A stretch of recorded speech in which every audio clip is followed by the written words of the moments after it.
Whiskey 3 Golf Tango Romeo here, and this is my backpack that I bring out with me when I'm doing POTA or QRP or anything like that. I've been asked what's in my backpack lately. I see a lot of people struggling bringing a lot of gear. I've been able to narrow it down to this one backpack. It weighs right now about 17 pounds with a bottle of water in it. So what's in the backpack? Let's go through it and find out. This is a backpack I bought on Amazon for about 35 bucks. Nothing special about it. All right, here we go. So pop this off. Let's go into the smaller compartments first. So in this first small compartment, reading glasses, some various adapters for coax, UHF adapters. So I do a little hiking sometimes. So I bring a whistle. I have a compass. An emergency flash mirror, just in case you get hurt in the woods. A multi-tool, which is a nice thing to have. I'll start putting stuff down. Of course, you got to have a compass. Sometimes you need to find your way. Sometimes you need to find your way home. You got to put the red in the shed, right? And another whistle, apparently. All right, that's the first compartment. Second compartment. So down here, I keep a quick reference for frequencies just in case I forget where I'm at. Also, I have my license in here, my FCC license, just in case I need it. We have a 6 amp hour battery, which will power the radio in this bag for more than a day. So there's the battery.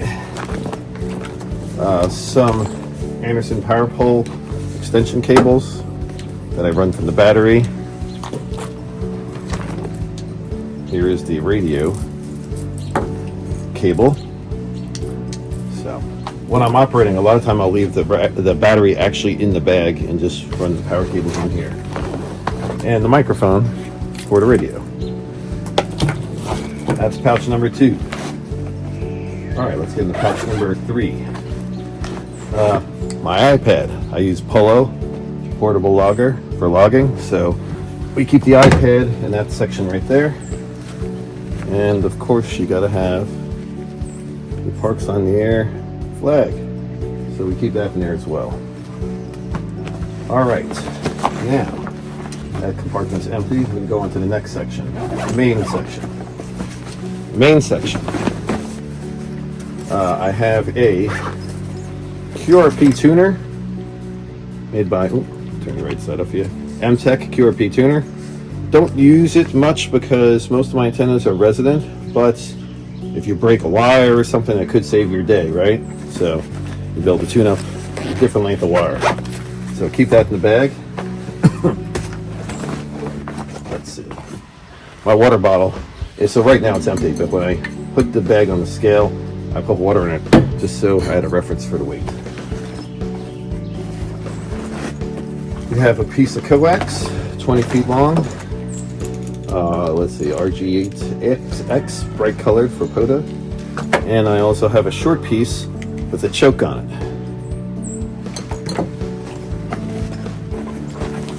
In this little bag right here, this is my throw line. I'm not going to pull it all out right now, but I have it arranged in here that I could use it really quickly. So this is my throw line for throwing a end-fed antenna up into a tree. I'm pretty good. Shoot it about 30-40 feet with no problem. That's my throw line bag. I also have what I call my stealth throw line. So if I'm in somewhere where I want to be a little more discreet and not have a big yellow line in the tree, I have this throw line as well. A little smaller weight on it, black cordage on it. Okay, antennas. Let's see. This is the chameleon antenna in this little bag right here. Which one is it, though? Is the question. I don't have labeled. So this is an end-fed half-wave antenna that I keep there. I'm a big fan of chameleon stuff. So this is my off-center fed OCF chameleon antenna. This thing is great. Wound up with a dog bone here. As you can see, I got some stakes if I need to stake it to the ground and on the ends. Used this many times. Nice resident antenna on a few different fans. All right. I keep this in here just in case. These are bandpass filters in here. I have one for 20, one for 15. You never know when you might bump into another operator at the same park you're operating at, and you still want to be able to do your thing. So I keep bandpass filters in there. Some extra cordage for winding up antennas. Speaking of antennas, here's another one that I use. This is good on 10, 15, 10, 15, or 20, or yeah, to N40. Sorry, this is an N fed, about 64 feet long or so. I use this one quite often. In fact, if you watch my kite flying video, this is the antenna that I used in the kite flying video. Getting down to nitty gritty. Let's see. I got some smaller coax. This is the 213 or 216. I forget what this is called. By coming in, one has the choke on it, one doesn't. And finally, my QRP radio, which is the Lab 599 radio.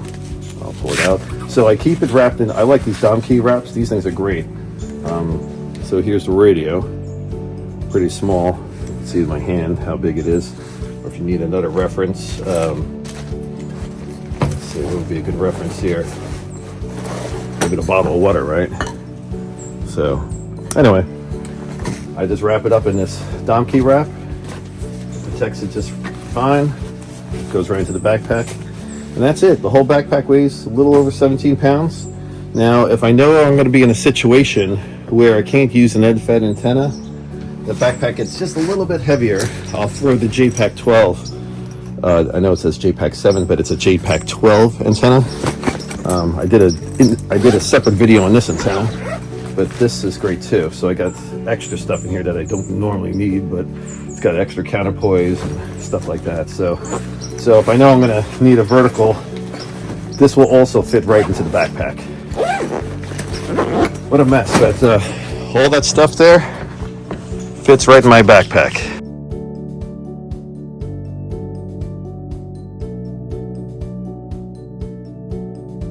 And now it's time to pack the backpack back up. Till next time.